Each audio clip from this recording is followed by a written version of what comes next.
Predstavnik izreške občine v Ljubljani na Ministrstvu za okolje in prostor, kako kaže s črpanjem kohezijskih sredstev za gradnjo čistilne naprave? Ja, res je, da smo danes imeli že drugi usklajevalni sestanek v tem mesecu.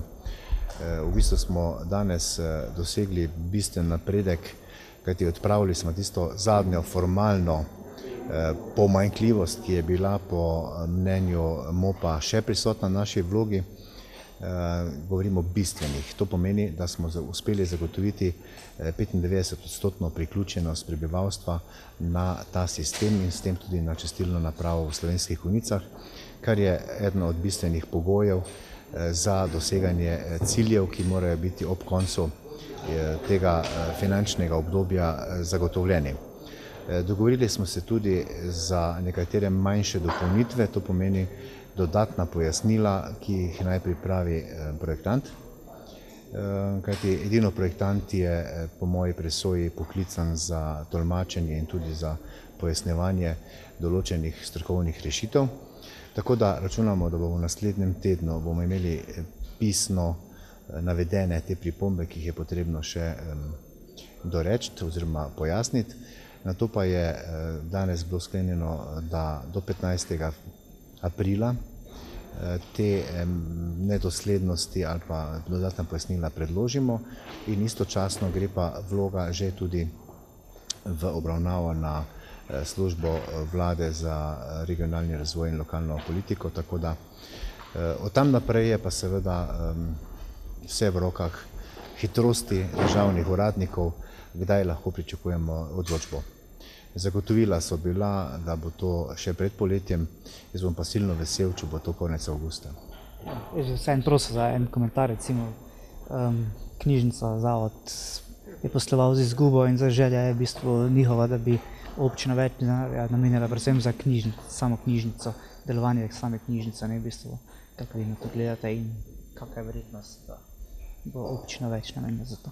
Ja, dejstvo je, da je izguba na javnem zavodu Splošna knjižnica izvira v prvi vrsti iz večletne podhranjenosti ravno knjižničarske dejavnosti, kjer pač smo dolžni zagotavljati pogoje za delo knjižnice.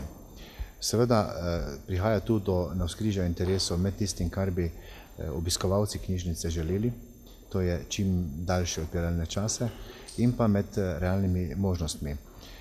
Mi smo med tem časom že imeli en usklajevalni sestanek, tako da smo pravzaprav ugotovili, kje smo, in sedaj se moramo odločiti, ali želimo velik paket ali pa manjši paket in za tisti ustrezen paket zagotoviti tudi pripadajoča sredstva.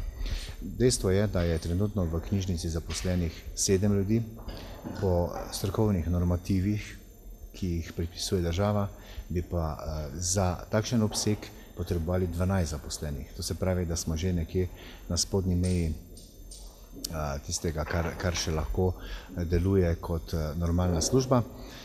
Sedaj se moramo pa seveda najprej preveriti, kolikšno so še notranje rezerve z morebitnim krajšanjem delovnega časa in pa za ustrezno prerazporeditvijo strokovnih delavcev. Na koncu koncev pa tudi ni tako gromozanska številka, ker govorimo o denarju velikostnega reda približno 30.000 do 40.000 evrov, da bi to izgubo dejansko tudi pokrili. Seveda pa je to še stvar odprta. Mi bomo v kratkem itak morali pripraviti rebalans proračuna, tako da bomo to reševali v sklopu, to problematiko reševali v sklopu bodočega rebalansa, ki, kot sem že povedal, bo v kratkem, v mesecu in pol moral biti pripravljen.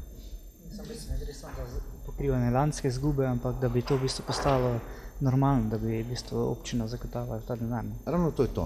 Se pravi, z rebalansom bi morali zagotoviti, če bi zagotovili 30.000 evrov več, potem ta zavod ne bi imel več izgube. Je pa, če ste danes mogoče opazili, da smo pa seveda, se mi je pa zdelo nedopustno, da bi plan sprejemali z negativnim predznakom, to pa ne gre. In zato danes te točke ni bilo na dnevnem redu. Tudi gradnjo pri Zidkah, kulturnemu domu, kjer naj bi dobili prostore tudi društva, ki menda zdaj prostorov nimajo, ne? Ja, idejna zasnova o tem projektu je v pripravi in sam projekt je odličen, samo mi moramo najprej videti, o čem se pogovarjamo, o kakšnem denarju, potem pa seveda poiskati možnosti, da dobimo sofinancerska sredstva strani države, kajti sami bomo v tej situaciji in pri teh investicijah, ki so na vidiku, zelo težko zmogli v relativno kratkem času, tako kot je recimo želja, da bi v 2 letih mogoče prišli do tega prizidka. Jaz v to ne verjamem, razen da bi se razmere, predvsem finančne razmere, bistveno spremenile. Bo pa to seveda ena takšna celovita rešitev kot neke vrste kulturni center tukaj v Slovenskih Konjicah. Mogoče v bistvu podobno kot športniki imajo tudi, mislim kot kulturniki, tudi športniki premalo denarja. Pa tudi pravijo, da ta razlika se vedno povečuje, ne? Da kultura je vedno več, šport pa ostaja na nekem nivoju že vrsto let. Odgovor je v bistvu zelo enostaven. Vsi imajo premalo denarja. Potrebe so bistveno večje in če bi popustili tem tendencam, potem bi seveda se proračun razletel v zelo kratkem času.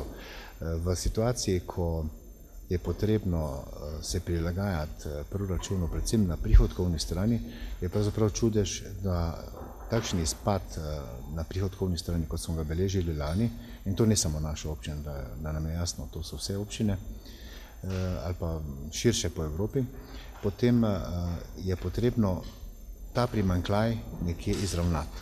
Seveda je najlažje rešitev zadolževanje, ki pa mora biti usmerjeno točno za določene cilje, tam, kjer pravzaprav s tem, ko se zadolžimo, tudi nekaj prišparamo.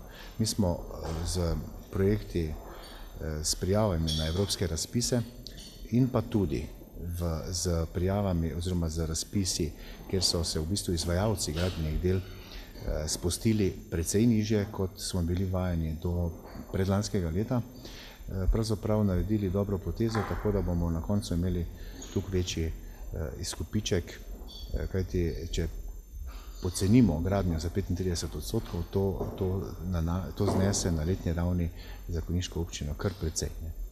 Takšen primer je na primer šola Loče, kjer je bila projektantska ocena gradbeno-obrtniških del 2 milijona 700, mi smo sklenili pogodbo za 1 milijon 900.